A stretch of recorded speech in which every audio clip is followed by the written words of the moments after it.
Hey everyone, it's the Princess of Pro Wrestling, SoCal Val. You are listening to the Game Changer Podcast. Sending lots of love from California. Mwah.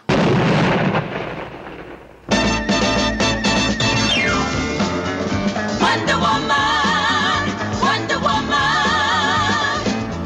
All the world is waiting for you and the power you possess. In your satin tights, fighting for your rights, and the old red, white, and blue.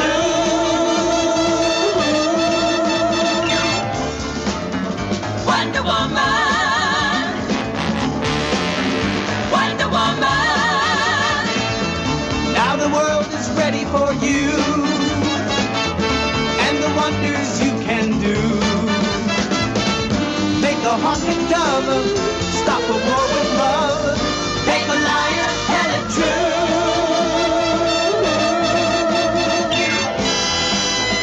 Wonder Woman, get us out from under. Wonder Woman, All our hopes are pinned upon you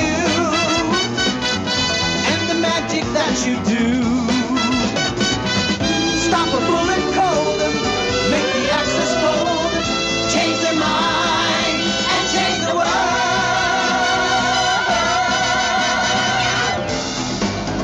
Wonder Woman, Wonder Woman. You're a Wonder Woman.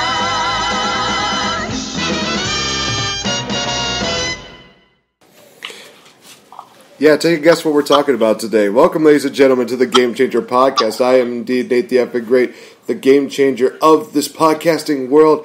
I'm being joined here by the only Wonder Woman I really need in life, and that being the fabulous, lovely, and very talented VictoriBelle. How you doing? I'm doing good, feeling wonderful.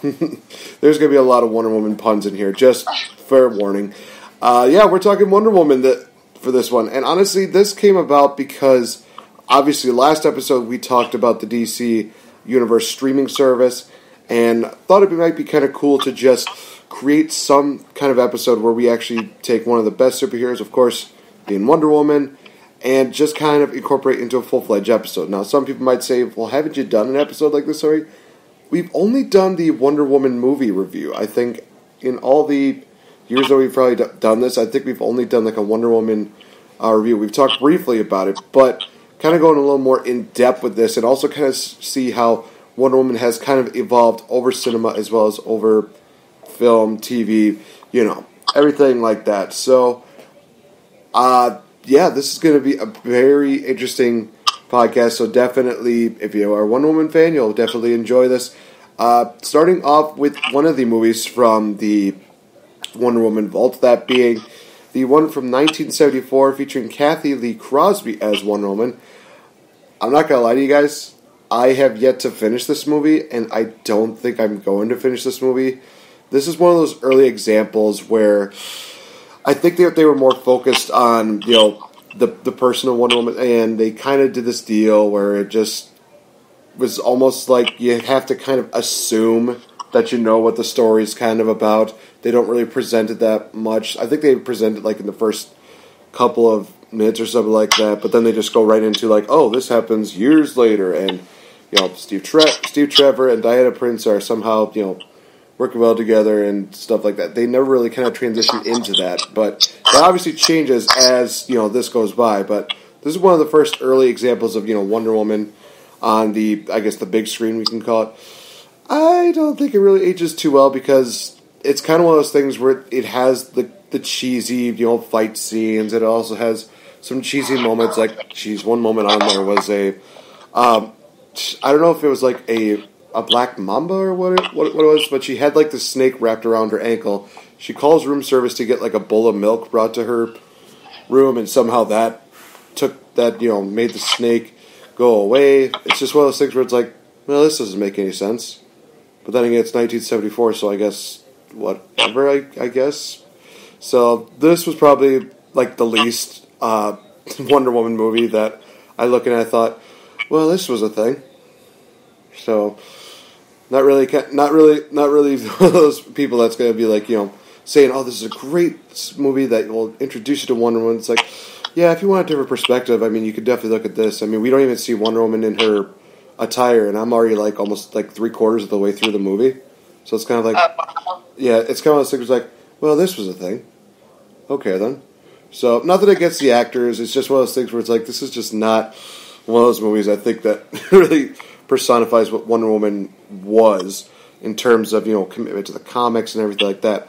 But what was a commitment to the comics, and one thing that I've definitely loved, is the Linda Carter TV version. Now, I've watched the first episode, and honestly, it's kind of one of those movies where I definitely do see, like, bits and pieces of what we get from the nowadays, Gal Gadot, Wonder Woman deal, where Linda Carter does a fantastic job as Wonder Woman. She plays, like, this real American girl. She's kind of one of those, she plays the character as, kind of oblivious to the world, where she doesn't understand, oh, you got to pay for money, you got to do this to get money, and blah, blah, blah, all this kind of stuff. And it's one of those series that, honestly, I think I'm going to have to watch every now and again, because the first episode already got me hooked. I mean, it features Hoagie from Pete's Dragon involved in this, and I was literally like, oh my gosh, the funny guy from Pete's Dragon. I love this series already. Even if it's just him making this one appearance here, it does introduce, the island. It does introduce a lot of the Amazons. So it does play off the deal where it's like, okay, Trevor, he lands on the island. He's basically being taken back, and they have a tournament to see who is going to be the person to take them back. And honestly, some pretty good disguise by Diana Prince, who at first, she was told, no, you can't do this, and she basically disguises herself and convinces her mother, yes, I am the most qualified for this. And her mom is just basically saying, you know what, you definitely proved yourself. All right, you got it. And we do see that with another one that's on here. But this Linda Carter version, I definitely do see the hype around it. I definitely do see why people call her the original Wonder Woman, and why she is honestly probably one of the top best Wonder Woman in all of cinema and all of television. Does a fantastic job. I love how they introduced the costume, how they introduced some of the weapons. It's just really good. And the series itself, it does have kind of like this Ten Commandments kind of feel to it. Like, for those of you that remember that movie, it definitely is one of those movies that holds up. This is one of those series that holds up as well, because the effects are practical. You kind of just watch and see how they do the whole the gunshot scene, where basically she's on stage basically preventing bullets from coming in, and then we see this random old lady come in, and she's like, well, I got my own weapon to do it. She pulls out a freaking Tommy gun to shoot at Wonder Woman, and Wonder Woman's just like, pew, pew, pew, just blocking everything. So it's like, okay, yeah, no, this is really good. And like I said, practical effects, everything works out right. Honestly, it's even one of those episodes where I'm just kind of watching, like, I'm really getting into this. There's not like a dull moment here, because again, we're showing like the innocence of Diana Prince, where she's coming in to the new world. She's basically trying to understand what's going on. She obviously knows that Steve Trevor is kind of her quote unquote mission per se. And in the end, it actually kind of shows her disguised as like this receptionist for Steve Trevor, who basically is kind of infatuated with Wonder Woman, and it kind of ends with that Diana just saying, "Well, if you want to say what you want to say, then just say it, really." And it kind of ends off of that, and they even incorporate like some of the comic strips during like the intros, which is also kind of a nice little trick, something that obviously nowadays you don't see. The only issue I probably have with it is the attire that the Amazons have at the very beginning, because it kind of looks like this Victoria's Secret like lingerie deal going into it. So it's kind of one of those things where it's like, well, that's not kind of sending a wrong message to, I would say, a teenager or some shit. But it's one of those things where, again, it's like, it's so small. It's not one of those things where I'm just going to be like, oh gosh, this is so stupid. It's like, it's a small deal, and they eventually got it better, in the years to come. But I want to know your thoughts, Victor Bell. You being a huge Wonder Woman mark, I should definitely say. did you ever get a chance to see, like, the Linda Carter Wonder Woman? And if you have, what are your thoughts on it? I definitely have seen a few episodes of the Linda Carter. I'm not old enough to have watched it distantly, but I definitely think that it has its points of greatness. I think when you just think of these old series of the Batman, Batman and Robin, and Superman, like the Christopher Reeves, Superman, it has a lot of the similar, feel and style, some of the really cheesy, spinning around to get into your costume type of stuff, while also having some signs of greatness, even though, there's a Wonder Woman scuba outfit, there's Wonder Woman everything, and it's really quite humorous, because, I get that from the Batman, too, all right, let's go on our bat skis, or something, you're like, what? He has everything, really. Bat credit card. And I think, right, and it's the feel of the times, so as long as you understand that's how the series is going to be, you can get some enjoyment out of it, which it's supposed to have lessons and be a little corny, but also enjoyable and, really worth it. So I definitely love Linda Carter, and everything she's done now has been great too, and I think it's really nice that people have really given their homage to her Wonder Woman role, making her be a part of some superhero movies in any way they can. She was in Sky High as the principal, and she's been involved in the new making of the Wonder Woman movies. So it's been nice, and we have to always pay our respects to Linda Carter because she did it first. And I will definitely say this, that one thing I definitely do notice with a lot of these Wonder Woman movies is the fact that they do emphasize the fact that the Amazon have been brought up in this way that they are reliant on themselves. And I think that that's one thing Linda Carter does fantastically well as Wonder Woman, is the fact that she still, even though she's kind of innocent and she's kind of like that baby-faced girl that everybody loved back in the day, she still found a way to, keep that independence, where she basically is showing that, hey, women don't always need to have men. We can definitely, fend for ourselves. And it's just an absolutely fantastic way of doing that. So Linda Carter does a fantastic job of that. So Linda, if you ever listen to this podcast, keep up the amazing work, and honestly, would love to see her back in the red, white, and blue at least one more time. Honestly, if we even get a chance to meet her, that'd be amazing. But yeah, this is one of those series that I definitely do give a thumbs up on. It's well done. It's definitely one of those things that just really does kind of embrace what I kind of see Wonder Woman kind of being in the early stages. Then going into the 2009 animated Wonder Woman. My God, it's definitely a bit of a change, because watching this movie definitely does show the kind of more brutal side of DC, because it basically starts off with a fight scene between the Amazons and, the army of Ares. And this is kind of one of those things where I'm watching this, I'm just thinking to myself, okay, so this is kind of like a prototype to what we would get years later with Wonder Woman, the live-action one with Gal Gadot.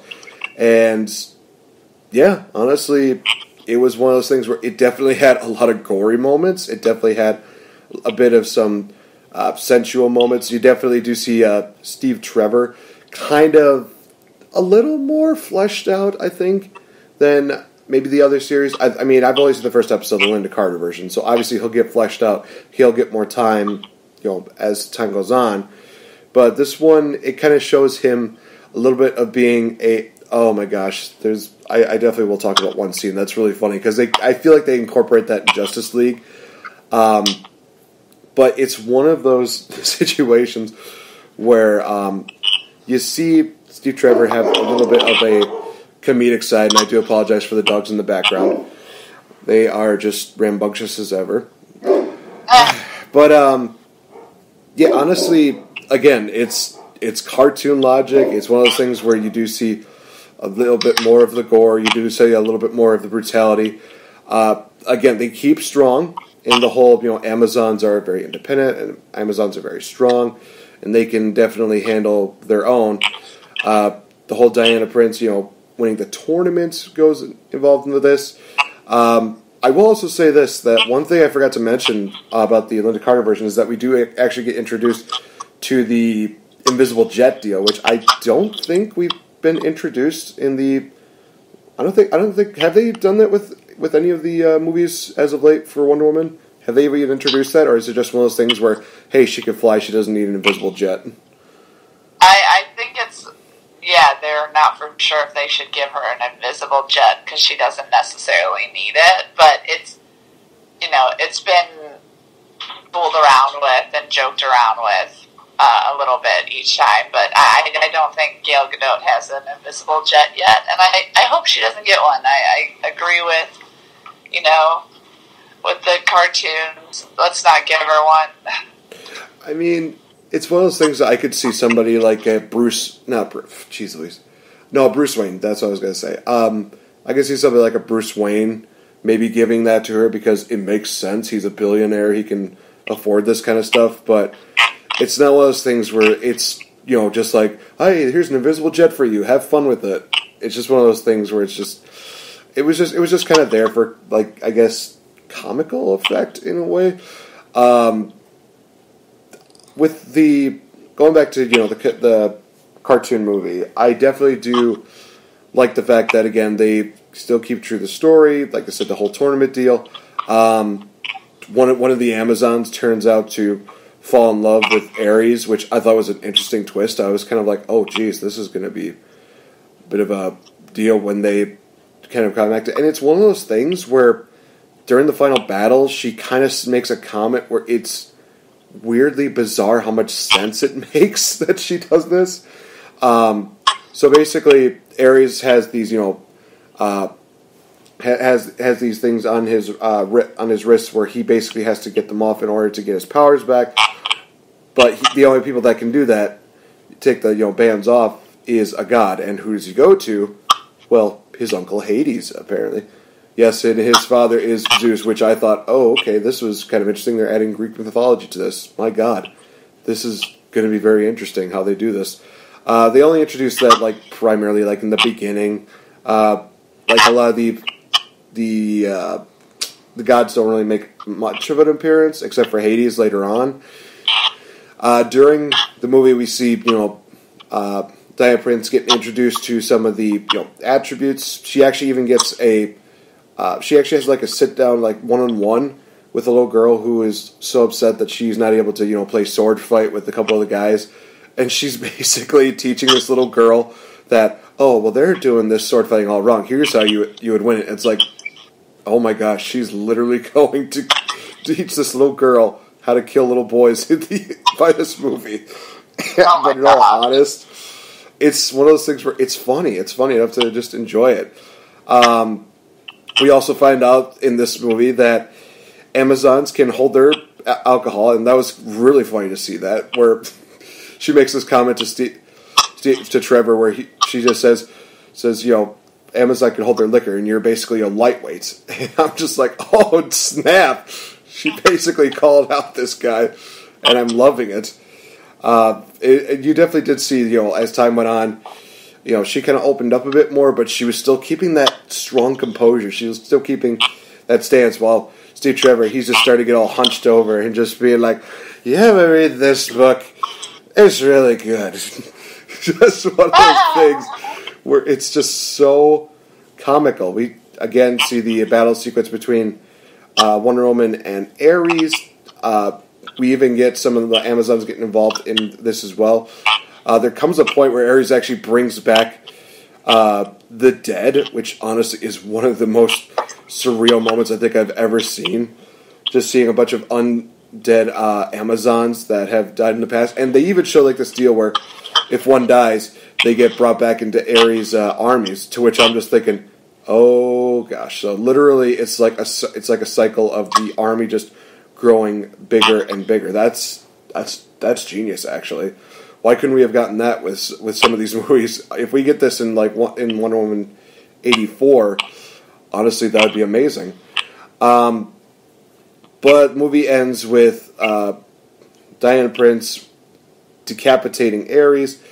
It even ends with a sequence where we see Hades just kind of sitting there. Both of his nephews are on each side of him. We also see a nice little romantic gesture between Trevor and Prince, where they actually kiss in the pond over by the Washington Monument. It's one of those things where it's like, okay, so this is sort of earned, I guess. It was just kind of one of those things where he came out of the blue, and he's been trying to kind of make out with her, I guess.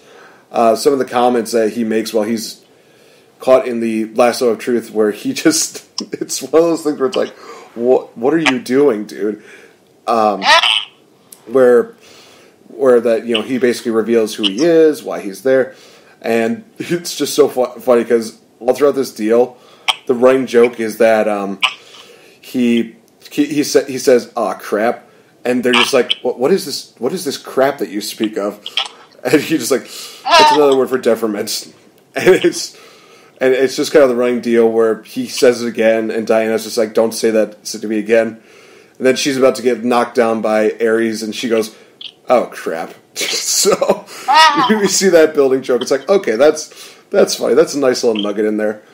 But him just making, these comments where he's in the lasso of truth, he's getting asked these questions, and they're basically saying to him, do you have a more, dirty, thoughts you'd like to reveal? And he just looks over at Diana and says, your daughter has an amazing rack. And I'm just like, oh, no, dude. And Diana just has this look of, uncomfortable deals, and one of the Amazons is like, should I kill him now? And I'm just like, oh, I feel like you should after that comment. And then they're in the invisible jet. He basically reveals himself to be, I'm a womanizer. I just like to make people feel good. And then he's just like, wait, why am I saying this? And he sees his foot is in the lasso. He just pulls his foot away. He's like, I hope you ladies do not mass produce those things. to which I'm just like, yes. And they incorporate that in Justice League. I love it. Just the whole deal with Aquaman. I talk about that scene so much, but it's still one of my favorite scenes in the live-action DC movies. Just him, not knowingly, sitting on the lasso of truth, just basically calling everybody out, just saying, this guy's scaredy, this guy's being... this guy is basically powers that he's got money, and he just says, and you're beautiful. Just, they're one of those things where it's like, oh gosh, this is why I have faith in the DC deal. But, we've talked so frequently about the animated, series, animated movies, that it comes as no surprise that it is as, just so gory and is so I would almost say rated R feeling to it. How many times do you actually see or it might even be PG-13 for all we know. But yeah, how many times do you see decapitation in a lot of these DC movies? It's very rare that you do see that. That's true. It's really, really rare, but it probably is rated PG-13. Some of the cartoons that you did not see on Cartoon Network or whatnot, unlike, the Justice League or Batman Beyond, stuff like that, the ones you did not see are a little darker than you expect. You're like, whoa! And the animation style isn't different. It's the same animation style. They just, different type of storyline. And you're like, okay, I like it. Yeah, it's one of those things where it's weird how they try to make it almost to the point where it's too realistic, but it's so realistic to where you're just like, you have to remember, it's still a cartoon, but at the same time, you almost can feel the blows that people make, or the fact that, some people are maybe getting sliced or they're getting shot there, so you're still feeling that kind of pain that they're feeling. It's so incredible how they do that. But I've kind of... I was going to say, I've kind of talked a bit about the whole, my side at least, of watching some Wonder Woman series and cartoons and stuff like that. Did you have any other great, examples of, Wonder Woman represented either well or maybe miscast in your experiences?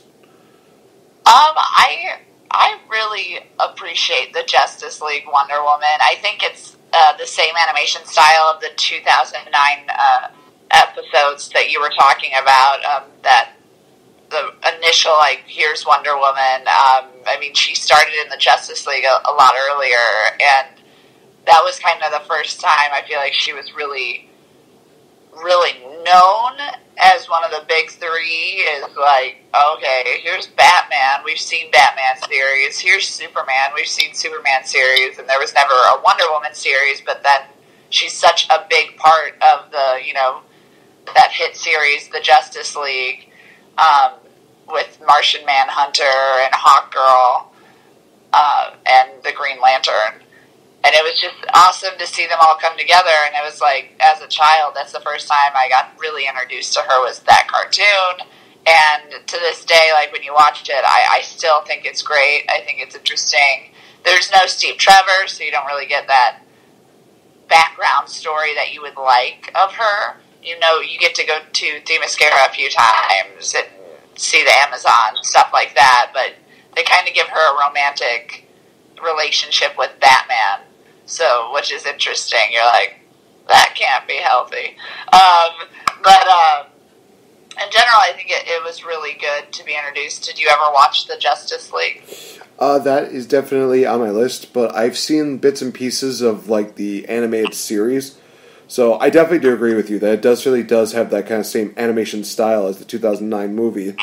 But yeah, like we've kind of mentioned before, you know, the fact that, you know, Wonder Woman is, like, within the top 3 of, you know, superheroes when we think of DC Comics. You know, top 3 being, you know, I think Superman, Batman, and then you think Wonder Woman, where that always gives them an edge compared to Marvel, where a lot of people will say, like, oh, name some of, like, the top, you know, heroes from there. They'll say, you know, Iron Man, Spider-Man, Hulk. They could say Doctor Strange, stuff like that.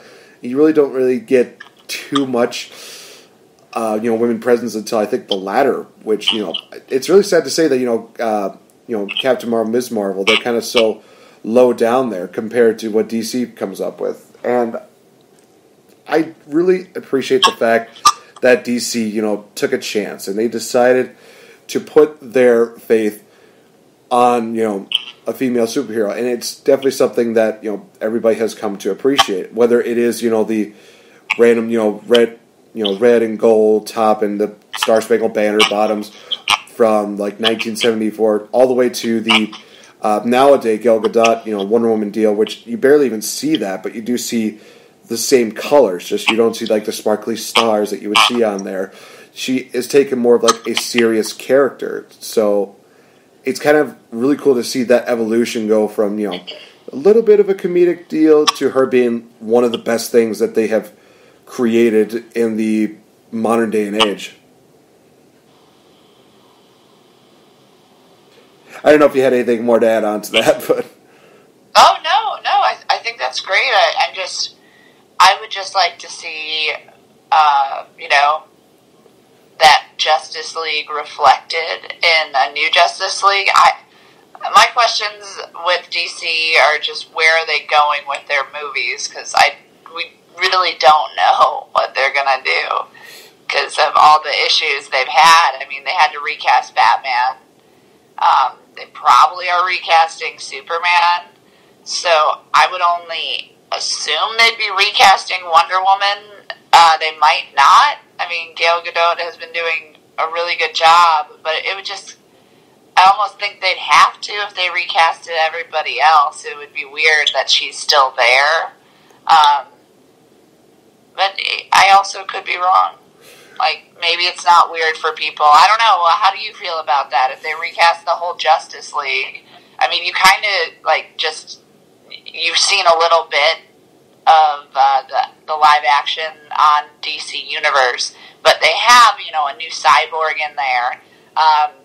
They have basically the whole Teen Titans, and you see Batman too, you know, and Teen Titans. So it's like, what's going on? And, you know, The Flash is in a live action series already. So there's just so many things that are a little bit confusing to the viewer. Like, how am I supposed to differentiate these worlds that are supposed to be one? Right. I definitely do see the issue with that, because DC definitely has a rep of doing that kind of deal where they just continue the series on, but they replace certain actors. Honestly, I think the earliest example of that was probably the whole Batman deal. They had Batman, they had the original Batman Returns with Michael Keaton. Then when they went to Batman Forever, they decided, okay, we're going with Val Kilmer, and we're going to introduce Robin, Chris O'Donnell into this. And then, of course, we get Batman and Robin, and we see the whole George Clooney deal happen, which I've talked on record that I don't even want to go back to that, so we're just going to move on from that movie. But I do understand, that when you have these reboots and everything like that, you definitely do want to be consistent with a lot of the actors, but also at the same time, new actors do mean different universe in a weird way. Honestly, I don't think that they should replace Gal Gadot for Wonder Woman. I think that she is doing a incredible job of being the Wonder Woman that we've always wanted. I think that not since Linda Carter have we been super excited for a Wonder Woman. I mean, nowadays, even now, we were just talking the other day about the new Wonder Woman movie and how the trailer is going to be released in December. So be on the lookout for that, because we're definitely going to be talking about that. But even the poster has got us excited for it. Literally, it's one of those things you look at it, and it has this feel that you see on Netflix, where they have like the whole rainbow mesh of colors and stuff like that. So for me, I'm looking at this, I'm just kind of thinking, maybe this is going to cross over into something else. Maybe Gal Gadot gets her own series in the DC universe. Who knows at this point? But it's one of those things where I think it's too much of a gamble to put Wonder Woman in basically to have somebody else play Wonder Woman is what I'm saying. I think that Gal Gadot does a great job, and honestly, maybe this is a situation where people will accept the fact that hey, we get a different person involved with this. I mean, okay, so I definitely do want to talk about these, because this is going to be something that's going to be kind of like a mini review of the last two movies I've seen. It's been a week, so spoilers for anybody that I might reveal this to. But recently I saw Zombieland Double Tap as well as Maleficent, Mistress of Evil. And one thing I noticed in Maleficent is the fact that they replaced Prince Philip. It's not the same actor as the one from the original Maleficent. And in all honesty, I didn't really notice it until maybe the first couple seconds, and after the movie was over, I was literally thinking, doesn't bother me, because honestly, I think that the Prince in the original was kind of a forgettable character. He wasn't exactly one of those things that kind of stood out. The one who plays in this one, he's definitely got a little bit more, I think he's got a little bit more of a character. He definitely has that kind of charisma that people would actually want to see in a Disney movie. So it's really cool to kind of see that deal. They definitely do play, kind of a different deal where, I will tell you this right now, they make the villain of the movie, right away in this movie, and surprise, surprise, it's not Maleficent.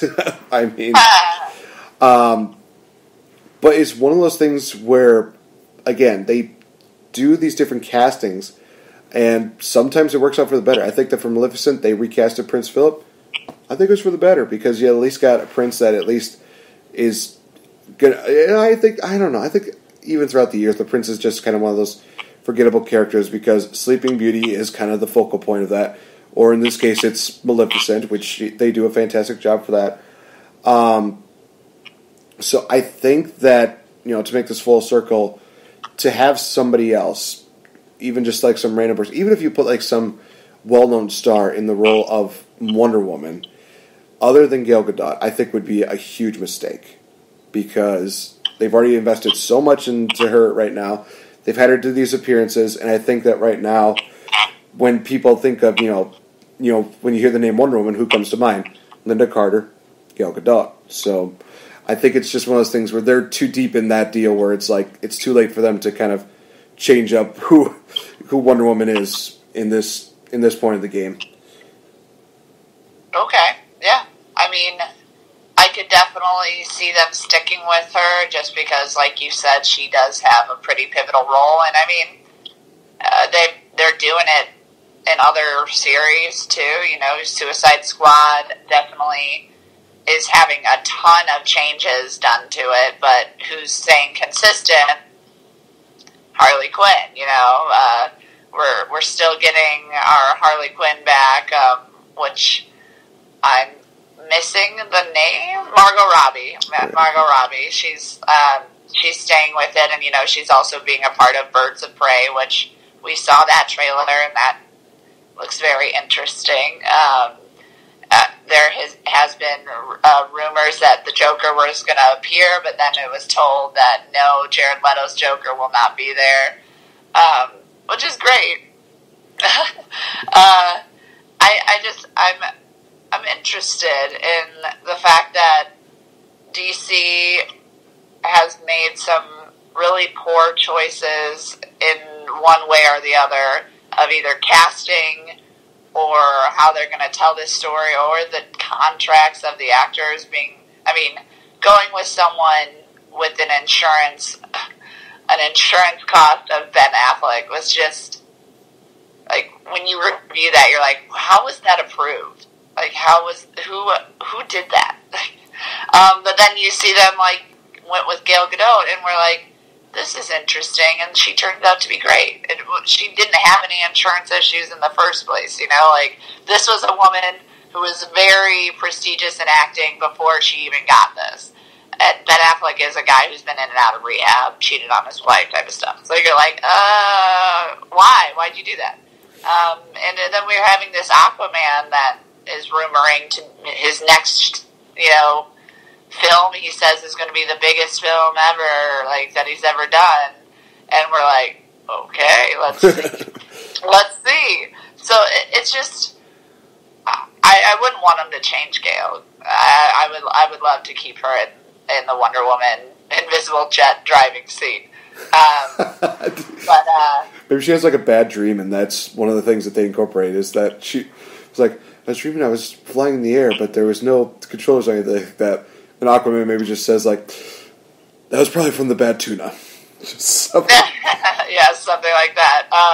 But yeah, I think the invisible jet would be an easy thing not to bring up. You know, like, we don't need that. I think that was more of a, like, hey, we can't afford having a real American jet in the 1984. Even though I do know it's in the comics too, but maybe it was, like, when I hear stuff like that, I feel like, okay, the artist didn't feel comfortable drawing a jet, so he just made it invisible, or something like that. And they're like, we can't get a jet, so let's just make it invisible. That works.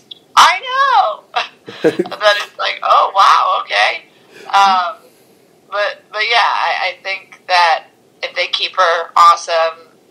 I just would love to know where they're going with the Justice League, because I think it needs to be redone, especially when your cast is so messed up. I would like them to recast Flash, too. Like, if they're going for it, if they're going to recast everyone, let's recast everyone. And Wonder Woman and Aquaman, I guess, are pretty solidified with their roles. Yeah, they're kind of staples in there. Yeah, honestly, I don't think I would change Jason Momoa either. I think he does a pretty fantastic job with that. And I keep bringing this up because there's so many times where I've literally heard people just like, oh, when I saw Jason Momoa on there, it's like, oh, so you were one of those people that literally, with that opening scene of him just being like, permission to come aboard, you were just like fangirling, and they're just like, yes, I was, like, yep, just keep him as Aquaman. I mean, it's a different look. They did try to do the classic Aquaman look on him, which honestly, I could have took it or left it. But honestly, it was one of those things where it's like, okay, at least they're paying homage to it. It's cool. One thing that's actually really cool that I found out in the news, we'll definitely incorporate this, is the fact that they are in early development for Joker 2. It's said to be taking place years after the events that transpired at the end of the movie. So that's going to be something that's going to be pretty cool to kind of see where, you know, the Joaquin Phoenix Joker is going to go from here. Honestly, it's there's nowhere else it's going to go but up, because after we saw it, it was just that damn well good. So it's going to be interesting to see how they kind of incorporate that. Are they going to incorporate a Harley Quinn in this situation? Maybe. You never know. Are they just going to have it be a situation where maybe he finds out about this other Joker and we basically have, maybe like a deal where it's like, well, if I die, then you take over. It's like, maybe that happens. Who knows? Maybe we'll find out if this Joker is going to, cross over into the quote-unquote DC cinematic universe. We don't know. But I'm very interested in seeing where they go with Joker 2 at this point. Or whatever they're going to call it. Maybe who knows? Maybe it's going to be the Killing Joke live-action movie that so many people have probably wanted. Who knows at this point? Yeah, I mean, I'd be interested to definitely see more of that. I know we spoke about the Joker already, but just to reiterate, it was different, and it was definitely a Joker that I could see happening, and it's so realistic and so creepy crazy that it was hitting all the right vibes. I loved it. I love Joker. I think everybody should go see it and get awareness of other things that are going on within people's psyches, and it's just good to know. And then when you bring that, if this is what DC's bringing now, they're bringing this real life stuff. I think it's going to start getting really, really good.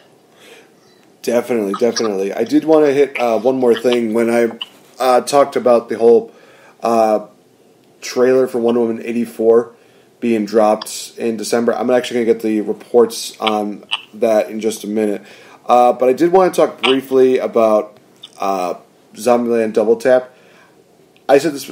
I'm a big fan of the original. I definitely enjoyed the fact that they kind of just went they went into a direction where they incorporated more people into this. They, of course, bring people like Luke Wilson into this, as well as things where it's like, okay, this is really funny. It's definitely one of those things where if you have high hopes, I would not recommend you go in with high hopes or high expectations for it being a fantastic movie. I definitely would go in with the hopes that it's going to be funny.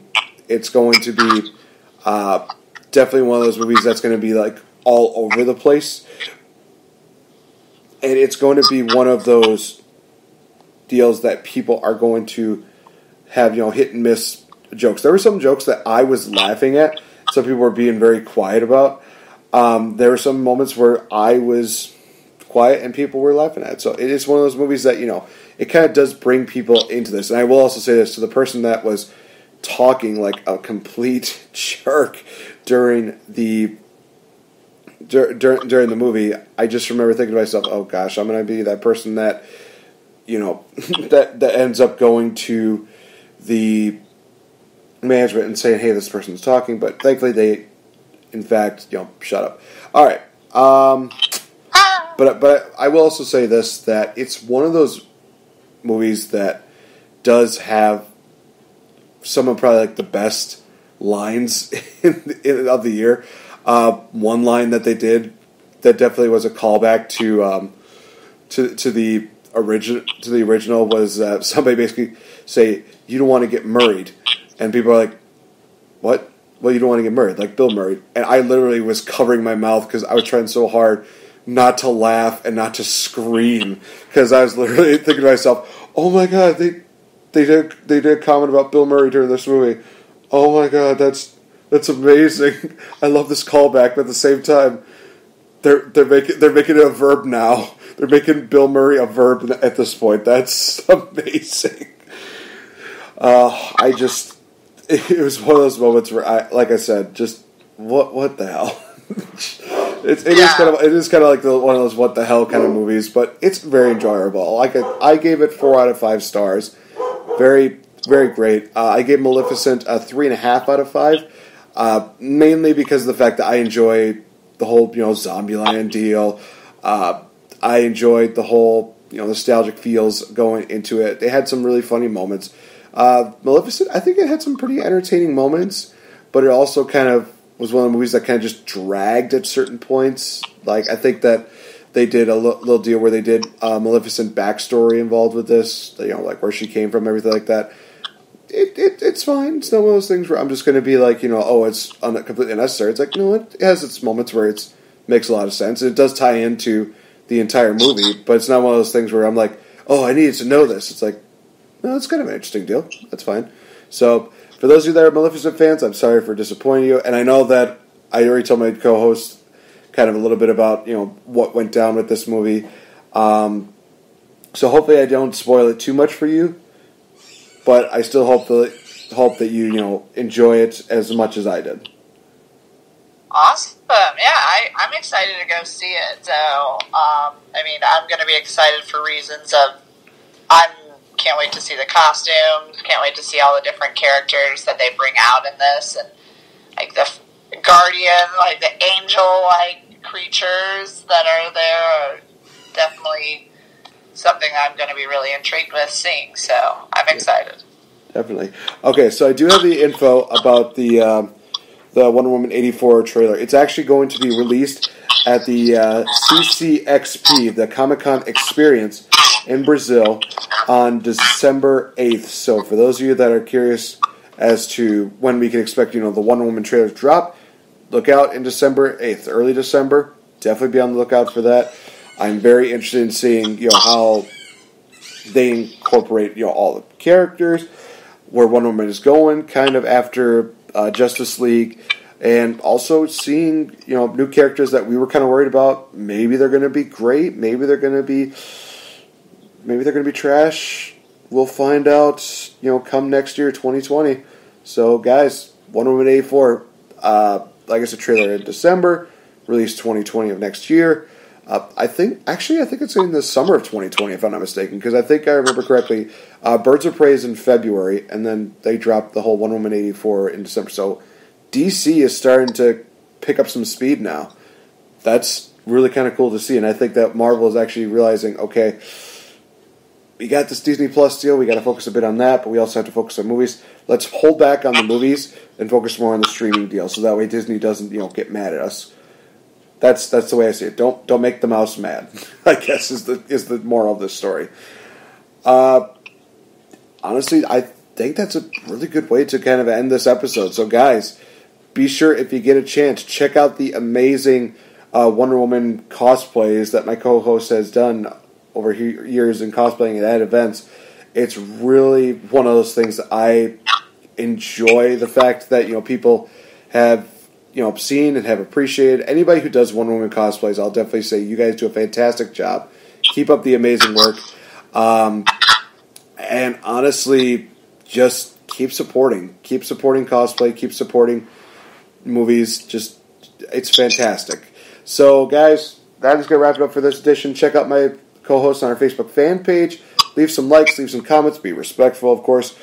Be sure to like us on our Facebook fan page as well as the Game Changer Podcast. Also, sure to follow me on Twitter at RealFNGame. I discuss a lot of wrestling matters, but if you have questions for me about pop culture stuff, I'll address that as well. Be sure to follow us on so many different podcasting forums, including Castbox, including Google Podcasts, including iHeartRadio, Spotify, so many great places, but mainly right here on our home on Spreaker.com. Thank you guys so much for your support, and not to sound too much like a punful person, but have yourself a wonderful day, and we will talk to you guys in the next episode. Yes, I had to end on that lame joke. See ya! Bye-bye!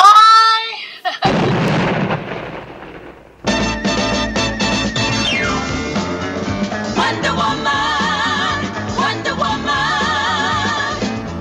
All the world is waiting for you and the power you possess. In your satin tights, fighting for your rights, and the old red, white, and blue.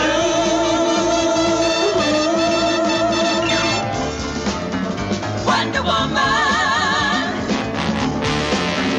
Wonder Woman. Now the world is ready for you and the wonders you can do. Make a hawk and dove, stop a war with love, make a liar tell it true.